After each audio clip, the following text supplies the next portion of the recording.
to experience, Jackson Snyder presents. We will examine the life of our Master Yeshua by discovering his ancestors, family, and friends, by reviewing rare ancient manuscripts, and speaking to those who know him best. From the Vero Essene Yahad, now experience, Jackson Snyder presents.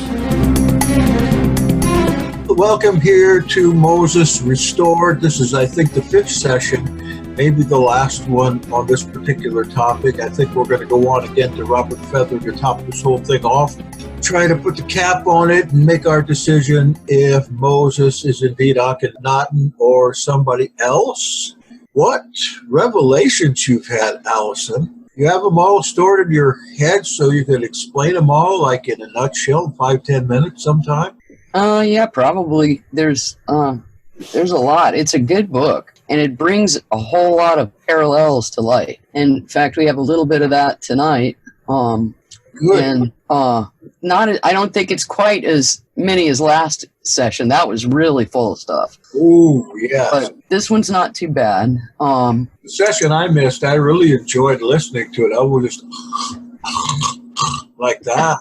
Well, it hooks up things that you know about, but you never thought of them in the way that he brings it around. And I don't know if it's true or not, but the more things that keep coming up as parallel things sort of throws fuel on the fire. I think it's possible that this man was the biblical Moses. Well, it's got to be more than Moses kills an Egyptian, disappears, marries a Bedouin. 80 years gone by, he hasn't done anything. He's out herding goats or sheep or whatever he's doing. And, cooking up couscous, and eating quinoa and dates and tree food. And then all of a sudden he comes out like 80 years old, and he's this almost a Superman.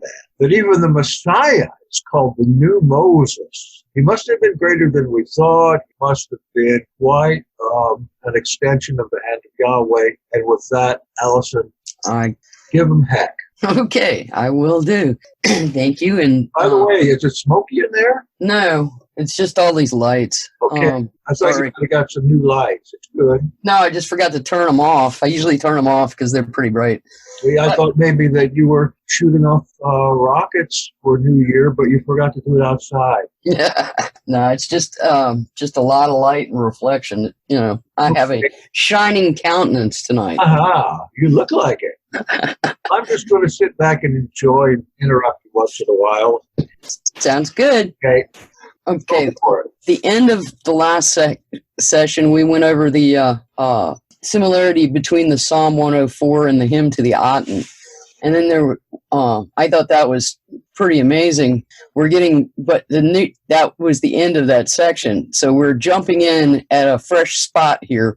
So it doesn't really connect up very well to what we talked about last time. I apologize. Just the way the book's written. It's called A Pattern of Forced Religion and Intolerance. Remember, we were talking about the similarities between Moses and Akhenaten, and this is the last piece of evidence this man has on at least on these aspects. It says, the last piece of evidence that connects Akhenaten and Moses concerns their respective levels of intolerance and hatred towards other ideas and other gods. The actions of both of these famous men show the underlying bigotry that they possessed. The author left this comparison for last because it colors their respective religious experiences better than anything else. They could be cold, cruel, stubborn, and possibly violent, even though they were revolutionary in their thinking on all things. There is evidence in Amarna of other gods being worshipped in secret. There were also a strong military presence at Amarna, mostly to guard the royal family. The religion of Amarna may also have been enforced by the military, whose leader was the uncle of the king. He was General Ai, son of Yuya, and future pharaoh. This military protection for the king and the people of the city, or for the king from the people of the city, was one more radical shift in Egyptian thinking. The revolutionary new religion at Amarna was so alien in concept that it was quite possible for the people to revolt or rebel violently. Akhenaten was pioneering a new way forward to the divine spirit. After his troubles in Karnak, he realized that he needed protection from the possibly rebellious people, as well as assistance to enforce his new laws against idolatry. Akhenaten had zero military experience, but he almost always depicted himself in a military fashion, riding a chariot with other chariots and soldiers behind him. There was a strong military tradition embedded into the religion of Moses in the Torah as well. Often likened to a general or military leader, Moses was depicted leading the Israelites against their many enemies that they encountered in their quest for the promised land. Joshua, a military commander, was his successor who spent his life in continuous guerrilla warfare. When the Israelite camp moved, it marched to the sound of military trumpet calls. The 12 tribes displayed their battle standards before their ranks, marching in a determined order. This military character resembles the ambiance at Amarna. Both men enacted their religion through the means of an army. The military tradition in Torah shows under Moses as a response to frequent idolatry from his people. There is plentiful evidence in Torah that the Israelites often followed after other gods, just like the rest of the world at that time. They worshipped the golden calf and the Moabite god Baal Peor while Moses still lived, provoking his great wraths, or Yahweh's wrath, as the Torah states. In Exodus 32, Moses saw the wild... In Exodus 32, Moses saw the wild revelry of the people with the golden calf, which was based on an older pagan deity. He called out, "Whoever is for Yahweh, to me!" All of the Levites came to his side. Moses ordered them to attack the people of the camp with their swords and to kill brothers, neighbors, and family relatives who were in idolatry. Aaron was left unharmed, which could either reflect later priestly compositions or could simply mean that Moses did not want to kill his own high priest. Further instances of internal civil violence are found in Torah. Numbers 25 has the Israelite leaders who chased the gods of the Moabites at Baal Peor being condemned by Moses to hang for their unfaithfulness. Then he ordered his judges to kill those of his people who were associated with Baal Peor. There was no actual violence recorded at Amarna, but there are many scenes depicted of the king and queen being surrounded by armed bodyguard troops. In Karnak, in the Aten area, and in Amarna, the king and queen rode in their chariots with dozens of bodyguards driving behind them for protection. These men, apparently Syrian, Nubian, and Libyan, as well as Egyptian, were armed with swords, knives, clubs, spears, axes, and bows and arrows. They were ready to protect the royal couple in the event of a revolt or coup. When Akhenaten became Moses in later life, he was conscious of the need for a troop of armed bodyguards to keep him safe, like he had used in Egypt. His new position as prophet and leader of the Israelites would need an element of protection. The immediate and bloody response of the armed Levites who rallied to his side fits perfectly as the armed bodyguards ready to enforce the will of their leader. So that was his last point of the comparisons, and I know that's sort of hanging out because we did the rest of them previously. But the conclusion here, Freud and the connection between Akhenaten and Moses. Freud went further than those of his time in connecting Moses to Akhenaten as a follower of his Aten cult. In 1939, Freud wrote in his book, Moses and Monotheism, that Moses adopted the Hebrews as his people and taught them a new religion. The Hebrews murdered him after some little time and felt so guilty about this action that they came to revere him as a savior type and followed his religion out of this guilt. This was his last book, as he died before the war and before more recent discoveries that may show actually Moses was Akhenaten, although in his later life. Freud taught that all religious belief could be explained through its function to society, not through its relation to truth. Therefore, he thought that the Jewish religion fulfilled the relief of the guilt of the murder of the original leader. Neither the historical, the religious, or the psychological communities took the book very seriously. He had no real proof, just his psychological theories of the mind and its mechanisms of repression. However, it did set up an important step in rediscovering the original Moses. 50 years later, Ahmed Osman made the connection between Moses and Akhenaten. The conclusions are based on the strongest link between Moses and Akhenaten on religion in their almost identical, unusually great ambitions to conceive of and develop a uniquely personalized, extremely innovative, and extremely countercultural religion.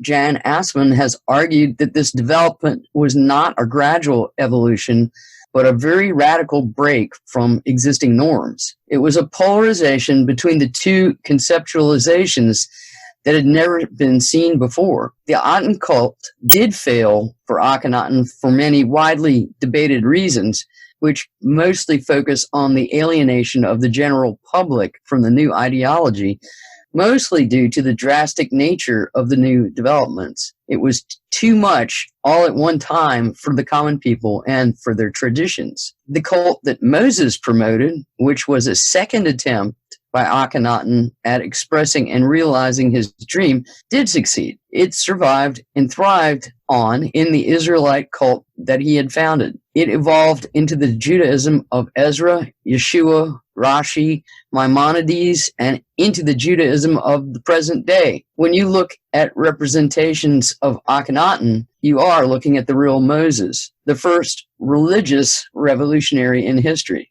Then we have a new segment of proofs here. This segment is called The Concept of Death at Amarna, Shifting Importance Away from the Traditional Afterlife. In the words of Barry Kemp in 2012, Akhenaten seems to have embraced a more literal approach to reasoning how the universe works, not relying on building with the clutter of imagination to fill the gaps in people's perceptions of these working. Instead of voyaging in a boat or being propelled by a quote-unquote divine scarab beetle, the sun moved across the sky on its own. The sun did not journey through a nighttime realm where dangers lurked. Osiris had no kingdom. What was seen was what existed. This sowed the seed of Akhenaten's self-destruction. Quote, I shall celebrate the Jubilee at Akhenaten in this place eternally and forever. In the great Aten temple in Akhenaten, I shall celebrate my Father, my Lord in Akhenaten, continually forever. That's a boundary stela, early proclamation. What's that Jubilee they're talking about there? Can that possibly be the same word, Yobelim? I believe it is. They did the pharaohs did a Jubilee, I forget how many years. I know that his father, Amenhotep III, did one at his 30th year of reign. And they also had, I think they're called Heb-Sed festivals. Sed festivals, yes. Is it the same thing? Yes, that's the Jubilee for them.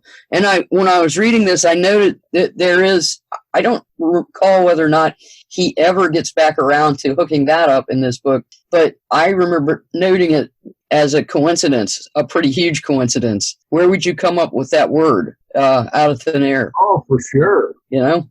So, yes, it is, I think there is something to that. So, Akhenaten viewed death and the afterlife differently than any pharaoh before or after him. These differences in his views helped undermine much of Egypt's traditional concepts of the afterlife. His undermining of conventional mortuary practices may have been central to the collapse of his regime. The cherished cornerstone of Egyptian beliefs was how the people viewed this afterlife. The changes were too great and made them afraid. Akhenaten did not deny an afterlife, as he built a tomb for himself, and so did his nobles, and he mummified and mourned at least one daughter, Akhenaten. He did, however, redefine how the afterlife was envisioned. Traditionally, the deceased in Egypt were believed to live eternally and simultaneously. Their Ka was with, or actually was, Osiris in the field of reeds. That was the name of their afterlife. The Ka was the invisible double of a live person. It had all of their qualities and faults. It had to be fed, and this was done by a certain class of priests. The Ba was the noble and sublime spirit of the person, sometimes represented as a human-headed falcon. It was sentimentally attached to the dead body, of whom it was somehow responsible. It could not survive without the preserved body. It was the vital spirit that enabled movement and action in the next life. The Ak was the transfigured portion of the deceased spirit that could enable it to revisit the earth and to live in the next life. The Ba was seen as a Ba bird roaming the earth, the Ak seen as inhabiting the stars. Akhenaten's ideas were a heavily modified version of this. And also, here are some words for you to check. The three main portions of Egyptian belief in spirit were the Ka, the Ba, and the Ak. What word does that sound like from Hebrew? Kabbalah? Similar. Yes, definitely. I read that in someone else's book. I don't remember which one, but I didn't remark on it at the time. Liz gave that some time, some talk time as well. Okay. Ka Festival even, she talked about that. So that's like the inner soul? The Ka is the one that's more like your personality, I think. It has all of your qualities and faults, and it has to be fed. The Ba was the noble spirit of the body, and it flew all around the world and was the vital. So the Ba is like the spirit, the Ka is like the soul. Yes, and the Ak when both, we'll get to this in a little bit, is when portions of these spirits reunite after death and become a shining spirit that is then able to live forever in the afterlife, in the sea of reeds, or field of reeds, sorry. So Akhenaten kept the idea of the Ka spirit double and the Ba flying soul of his people, but insisted these qualities would only return to worship him in the Aten temple, continually and forever. The people's afterlife was depersonalized, with many exciting and polytheistic ideas removed. Now included were the ideas of the semi-divine king and his family, who were imagined to be the living and immortal gods at all times. He and the high officials did construct tombs, although everything about them was different than their traditional examples. The earlier tombs had depicted the deceased and families in this and the next life performing duties and favored activities. Amarna tombs depicted the royal family and reduced the owner to an afterthought, sometimes portrayed as a very small figure far down below the king. There were no images of the funerary gods, Anubis or Osiris, and there were no magical text detailing the trip to the afterlife. There were no divine judgments or helpful spells from the Book of the Dead, which had been so common before and after Akhenaten. There were no depictions of the Amduat chronicling the journey of the sun through the night hours. There were no scenes showing the rituals that showed the process of reviving the mummified Khat, or body, that included the quote-unquote opening of the mouth ceremony. This can be seen in murals in the tomb of Tutankhamun. There were no rejuvenation rituals done on the statues of the nobles while still living. So you're talking about that whole Egyptian milieu of religion was deconstructed. Right. Never really came back. I know it wasn't long after that the Coptics started having some kind of syncretic religion that was away from Egyptian religion entirely. I think it had a revival after Akhenaten was deposed or died. We're not sure. We never found a body. But as it got through the end of that dynasty, the next one was Horemheb, or the next one of note, and he and also Tut made many statues, or had many statues made of the old gods, because Akhenaten had them all destroyed. So people were so upset with the state of affairs, they blamed it on his religion, and they wanted to restore the one that they had held previously and for so long. So they did a lot for that. But then there's a lot going on in the world slightly after this time, with the end of the late Bronze Age and the beginning of the early Iron Age, and the displaced sea peoples who came through and pretty much tore down the world as they knew it. It was a confluence of several factors. It wasn't just them, but I think that the downfall of major civilization is what really destroyed the religion more than anything, because the people may have felt that they didn't have any help from their gods, and so they turned and went elsewhere. But that's just one explanation. Well, that would happen if everybody died in a river, got in their chariots. Yeah, true. Well, we have a tendency to think that, again, that all Hebrews and all Egypt were up there in Goshen, or Memphis, or Karnak, or something like that. I think our minds have just been open to the possibility here lately that, in the last couple of years, that whole Nile Valley clear down to Sudan was packed with Hebrews. Which mixed race too. I wonder if some of those Hebrews on the way down even knew that Moses existed. Huh. The Moses of the Bible existed. They might have known about Akhenaten as Akhenaten, but not Akhenaten as Moses, because I understand that a bunch of them begin coming back to Canaan that knew nothing of the Exodus. Yeah. In fact, we find that earliest Torah scroll, I think we have the strips, the papyrus strip, have a completely different perspective of what the Ten Commandments are, and all that stuff is completely different. Weren't there 7 on that? There were 7, yeah. I wish that hadn't disappeared from the world and into somebody's private collection. Well, we still at least have a transcript of it, but without the real thing, nobody really takes it seriously. True. Go ahead, I'm sorry. No, that's all right. That's good. Let me see. The opening of the mouth ceremony. There it is.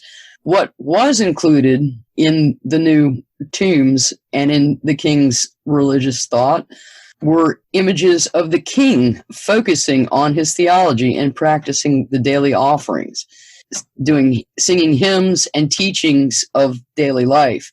He ignored many traditional concepts of the Egyptian afterlife for the first time in history. He challenged all manner of prevailing norms, and he brought these innovations to the concept of death as well. He moved the whole royal necropolis to Amarna from Thebes and away from the Amun priesthood. He also moved it from the west bank of the Nile to the east bank, where the Aten rose every morning. The west had represented death and night traditionally. He built himself and his family a large tomb in the royal valley near his city. He had a huge stone sarcophagus covered in scenes of his wife in place of the traditional 4 female goddesses depicted on it. His boundary stela was inscribed, quote, "Let a tomb be made for me in the eastern mountains of Akhenaten, in the millions of jubilees which the Aten, my father, decreed for me." End of quote. He wanted to spend his eternal life with his family, serving the Aten in the city he had built for his deity, just as he had during his life. There was no Osiris or field of reeds for him, just the Aten.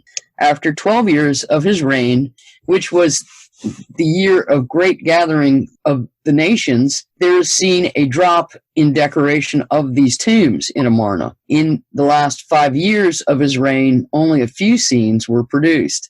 These included a scene of foreign tribute from the gathering of the nations, the death scenes of perhaps 3 daughters, and also a scene of Pharaoh Smenkhara and his queen Akhenaten from around year 16. This scarcity could point to either the king moving his ideology away from tomb decoration, the king focusing attention away from tombs and toward destroying the name and image of Amun and the other gods in Egypt, which he was doing at that time, the king being engaged in a prolonged power struggle or standoff with either the Masons or the military or both.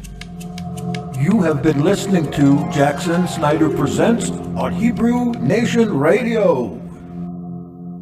Jackson Snyder Presents is sponsored by Vero Essin Yahad, a biblical literature think tank headquartered in Vero Beach, Florida.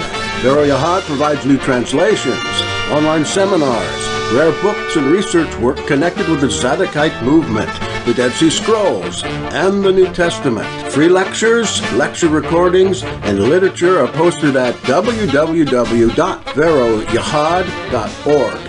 That's VEROYAHAD.org.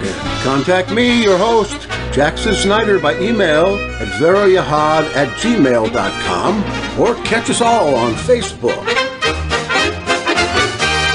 Or a lack of interest in building tombs at Akhenaten near the end of his regime. Perhaps many saw a return in time to Thebes and did not want to invest the time or effort in decorating tombs here in this city. Traditional Egyptians were resurrectionists since before the unification of their country. All of their large stone and brick structures were erected to the ideology of death. The majority of their magic was developed to ensure safe passage into the afterlife. The ritual process of transforming a corpse into a mummy was fairly complicated. Thousands of yards of linen was used to stuff and wrap the body. The knowledge of anatomy, the creation and use of special tools, and a great quantity of natron salts were needed just to prepare the body. Traditional magical practice required amulets of colored glass, gold, and jewels to be included on and in the wrappings to keep the cot or body safe. Akhenaten kept parts of this process, but he removed all animal imagery and any of the many gods used to protect the body and various spirits of the deceased that were involved in the procedure. Death was an integral part of daily life in traditional Egypt. Making proper preparation for the imagined afterlife and the journey to it was the most central task of ancient Egyptian religion and magic. Each deceased person needed a personal Book of the Dead prepared by a properly trained priestly scribe, as it was a necessary part of that journey. Riots were risked if this preeminent cult of death and resurrection was challenged or changed. Akhenaten did not appear to care about that risk. He, quote-unquote, knew his ideas were correct. He understood that his and his family's afterlife would be all about worshiping the Aten, and the afterlives of the common man would be spent worshiping him and his family. Keeping the people happy was far from his thoughts. His thoughts were only on his innovation and on challenging the old and normal ways of the time. Akhenaten seemed to have dismissed the importance of Osiris as the divine judge of the afterlife and to have placed that responsibility on the Aten and on himself. He taught of the necessity of immediate righteous living and being judged minute by minute on one's actions versus the judgment that waited until after death, as the older Egyptian theology had it. In the traditional theology, the Akh spirit, and that's AKH is the way that's spelled, which will come into play later. This spirit would be assisted by coaching from his Book of the Dead for answers to the questions of Osiris, and his heart weighed against the feather of Mot as he answered the formula provided. The Akh would plead to all the 42 gods of his innocence and make offerings to the 12 major gods who sat in judgment. The process was measured by Anubis and recorded by Tot. Then the Akh would plead that he had done none of the prescribed actions. If he was judged guilty, he would be tortured or devoured. If he was judged guilty, or if he was judged innocent, he would be allowed to join others in a paradise of an afterlife. Akhenaten placed himself in the position of Osiris.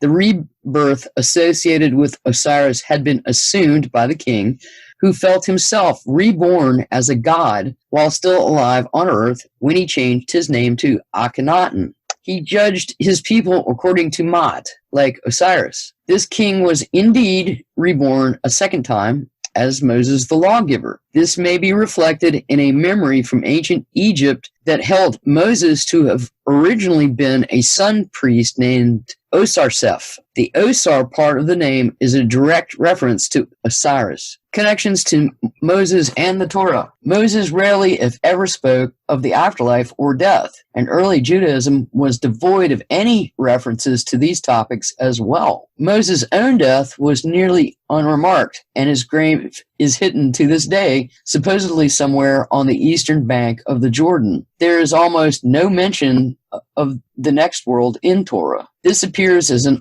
almost willful and purposeful ignorance about these concepts, which is exceedingly strange considering that these ideas were foremost in the entire period of the Late Bronze Age. The law of Moses focused on the people learning right actions that were pleasing to Yahweh, actions that he wanted them to do. The law taught people the right words to speak and the right heart to have before Yahweh on a minute-by-minute basis, not out of concern for an afterlife, but because it was pleasing to Yahweh, the creator of all. There are no magical spells for safely negotiating an underworld or a divine court of 42 judges to appeal to in weighing the deceased's heart against the feather of truth of Ma'at or formula of declarations of innocence. There is little detail concerning what happened to an Israelite after death, leaving much room for personal interpretation. The Torah only mentions an afterlife as being, quote-unquote, gathered to their people for the very holy. This is a spiritual idea similar to those of Akhenaten's. Yahweh foretold Moses of his death in Numbers 27, verse 13, quote, "Go up to this mountain of Abarim and see the land that I've given to the children of Israel, and you'll see it, and then you'll be gathered to your people, you as well as Aaron, your brother, was gathered," end of quote. The ancient Egyptian idea was that one's actions and deeds in this light were directly applied to and against one in the afterlife. The Book of the Dead depicts scenes of the deceased in front of the 42 judges and before the scales of Ma'at. If the person had been good, upright, and just, his heart would be lighter than the feather of Ma'at, and he would be allowed to enter into the afterlife. In Judaism, the entire emphasis is to teach people how to live a holy and pleasing life to Yahweh, because that is what he wants and what pleases him. It is easier to see Moses as Akhenaten when one sees that both men removed the same traditional Egyptian concepts of the afterlife from their thinking. Evidence comes from the 10 Commandments. These most important rules summarize right actions, thoughts, and words of a person seeking Yahweh. They are almost identical copies from Egyptian texts on funerary scrolls, such as the Book of the Dead. The commandments are written in prescriptive form, opposite to the negative form as written in the Book of the Dead. Moses may have disliked concepts of the afterlife, but he was familiar with the Egyptian concepts of that time. The wording of the commandments and the negative statements from the Book of the Dead are so similar as to suggest a familiarity with these texts by the author of the Torah. A deceased Egyptian would confess before Osiris that they did not commit robbery, did not steal, did not murder, did not lie, did not commit adultery, or did not curse with the name of a god or goddess. The followers of Moses were ordered to obey these negative confessions as their daily laws. some insight into the afterlife is shown in Leviticus 19, verse 31, quote, "Do not turn to ghosts, and do not seek spirits of acquaintances to become impure by them. I am Yahweh, your God," end of quote. There are various enigmatic references made to Sheol, the abode of the dead, in the Psalms and in a few other places. There is belief in some form of afterlife in the early tradition of the Israelites, but it is thinly described, rarely mentioned, and was considered as unimportant compared to being compliant with the law in daily life. This is as it became at Amarna under Akhenaten. Neither Moses nor Akhenaten discussed death. They focused on life and the living. This focus on life and not the afterlife pervaded even 1,000 years later. The Sadducees in the time of Yeshua still refused to believe in an afterlife. Jewish ideas of the afterlife developed very late and only became significant in Jewish thought after 300 BCE when Hellenistic ideas interacted upon their culture. And this segment is called Innovating the Afterlife, From the Dead to the Living. Barry Kemp noted a unique feature in Amarna. The names of the house owners were inscribed on their door frames. This was unusual and mirrored the Egyptian custom of inscribing the names of the tomb owners onto the door frames of their tombs. The king seemed to be saying that life was meant to be lived in the present by bringing this mortuary ritual into the living world. Door jambs also had inscriptions of hymns of adoration to Akhenaten and the Aten. This connected the law, Ma'at, to the king himself. Quote, "Giving adoration to the good God, Akhenaten, kissing the ground to the victorious king by the king's scribe, the steward Api, justified. My heart rejoices and my eyes see your beauty, O ruler who lives on Ma'at." That's taken from the door jamb of the house of the steward Api. Then, quote, "Adoration of the Aten, who loves Ma'at, who causes unrighteousness to be an abomination. May he give a lifetime to Ramos," end of quote. That one is taken from the door jamb of the house of the commander and steward of Amarna, Ramos. It is possible that this connection between law and door jambs, which Akhenaten innovated at Amarna, could have appeared in Judaism as the idea of the mezuzah. These small receptacles mounted onto the door frame of a Jewish household contain a small scroll with a verse from the Law of Moses. They are meant to remind the people of the Law of Moses. This tradition has been dated to at least the 7th century BCE, though it may have roots that go back earlier. The command is given in Deuteronomy 6 verse 9 and 11 verse 20 to write them, the words of the law, on the doorposts of your house and in your gates, like we recite every Shabbat. This sounds like the inscriptions from the Amarna houses in that they both connect the leader with the law. In Amarna, the inscriptions serve to show that the king and leader of the community, Akhenaten, lived on and dispensed Ma'at. The writing inside of the mezuzah serves to demonstrate that the prophet and leader of the community, Moses, lived on and dispensed the law. And Ma'at can mean law, it can mean balance, it can mean several things. Quote, "I am his slave, the servant of the Lord, for the ka of one who is effective and true of heart with the teaching of his person in his heart," end of quote. From the left doorpost of the house of Ma'an Acht F, chief builder at Amarna. Quote, "And these words that I command you today shall be upon your heart, and you shall write them on the doorposts of your house and in your gates." End of quote. Deuteronomy 6 and 9. Akhenaten was essentially shifting the focus on death and its details to a focus on life, shifting the focus of a person from the door of his tomb to the door of his house, moved the emphasis away from the afterlife to the quote-unquote here life. This prefigures the use of the mezuzah. Jews today pass through their doors and are reminded by the special writing on their doorposts, just like the original inhabitants of Amarna were.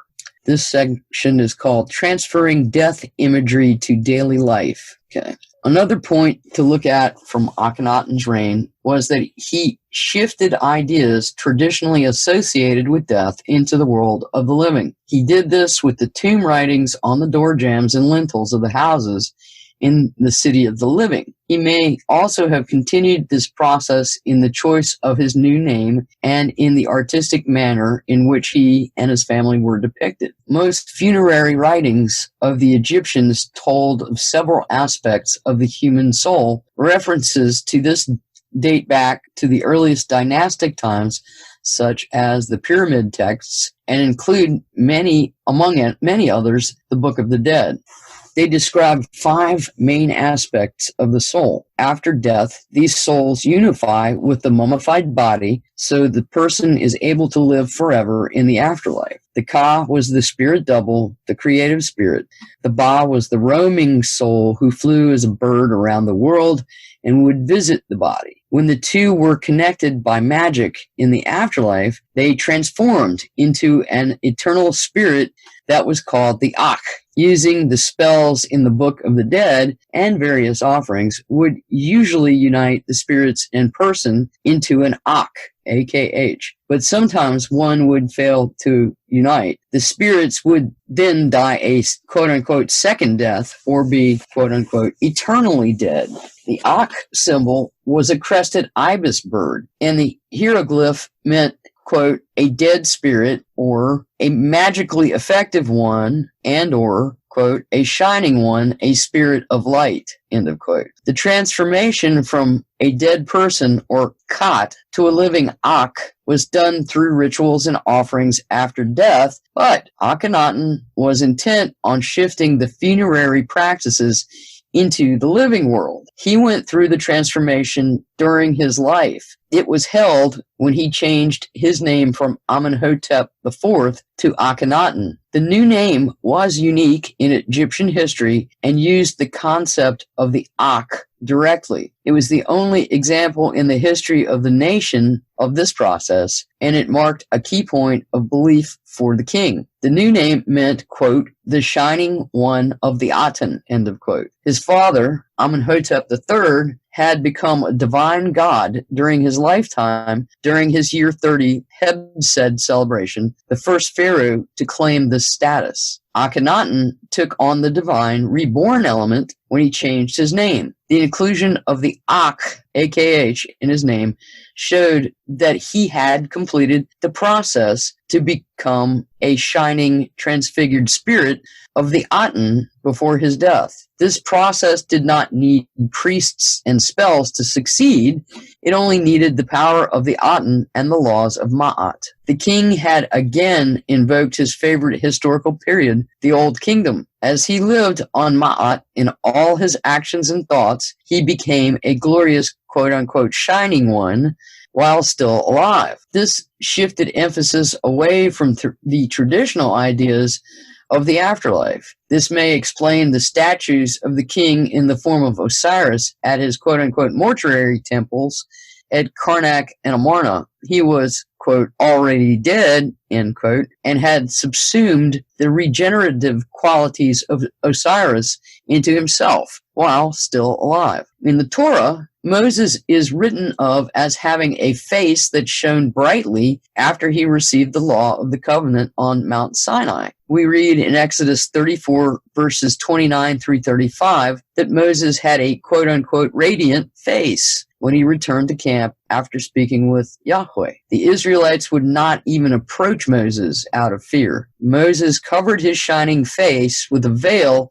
after reading the law. His face would become radiant after each time that he spoke with Yahweh. And note, this passage in Torah was mistranslated by Jerome in his Latin Vulgate Bible of around 380 Common Era. The Hebrew word Qaran, Q-A-R-A-N, can mean either shining or horned. The context implied the shining meaning, but Jerome chose the quote-unquote horned one, and ever since then, Moses has had horns. Right.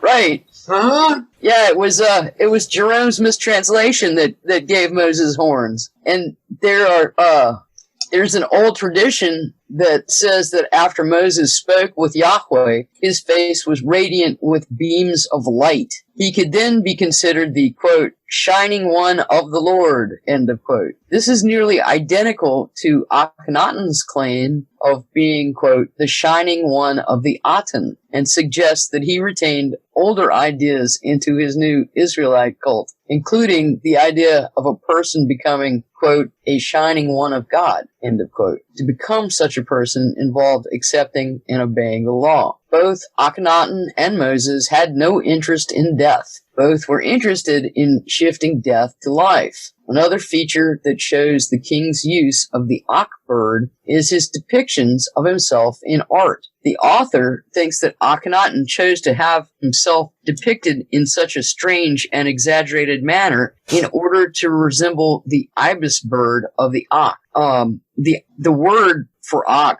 had the little hieroglyph of the ibis bird with a long, skinny neck, skinny little legs.